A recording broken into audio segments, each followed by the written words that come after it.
বাইতুল্লাহ তথা আল্লাহর ঘর, মাঝখানে ছিল আবু জেহেলের ঘর, তারপরে ছিল নবীর ঘর। আল্লাহ এবং নবীর ঘরের মাঝখানে কার ঘর? আবু জেহেল। কার ঘর? আবু জেহেলের ঘর। বলেন দেখি, আবু জেহেলের কপালে কি হেদায়েত জুটেছে? জুটে নাই।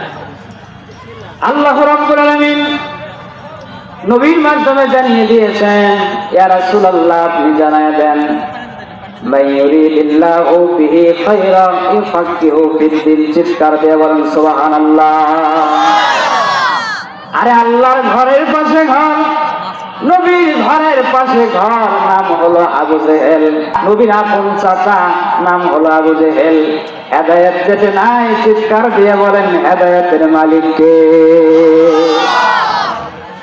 সবাই যেখানে আসবেন, সবাই যেখানে বসবে, এমনটা কথা নয়। আবু জেহেল অত্র মক্কা নগরীর ভেতরে সব থেকে জ্ঞানী মানুষ ছিল, সব থেকে প্রতিষ্ঠিত মানুষ ছিল, অথচ হেদায়েত কপালে জোটে নাই। আপনারা চায় দেখেন, 1750 কিলোমিটার পথ অতিক্রম করে আসা একজন মানুষ, কালো কুচকুচে মানুষ, লেখাপড়া নাই গো, নাম হলো হযরতে বেলাল। এই আফ্রিকার জঙ্গল থেকে উঠে আসা একজন মানুষ, নাম হলো হযরতে বেলাল। বেলালকে আল্লাহ ইসলামের জন্য কবুল করেছে। চিৎকার দিয়ে বলেন সুবহানাল্লাহ। সবার কপালে জুটবে তা তো নয়। এখানে যারা এসেছেন তাদের ভাগ্যটা কত ভালো আমি বলি। সহিহ আবু দাউদ হাদিস নম্বর 1455, আল্লাহর নবী বলেছেন, কোন মানব যখন দিন শেখার জন্য করেন, কোরআন শেখার জন্য করেন, সে বসে পড়ে, আল্লাহর নবী বলেছেন, ওই ব্যক্তি জীবনে যত গুনাহ আছে গো, যত পাপ আছে, পাপগুলো ক্ষমা করে দিয়েছেন আমার আল্লাহ।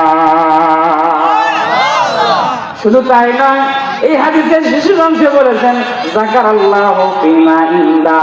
যারা এখানে বসে আছেন, এই প্যান্ডেলের নিচে বসে আছেন, স্বয়ং আল্লাহ রাব্বুল আলামিনের সামনে, শত শত ফেরেশতাদের সামনে আপনাদের চেহারা আমার আল্লাহ তুলে ধরেছে।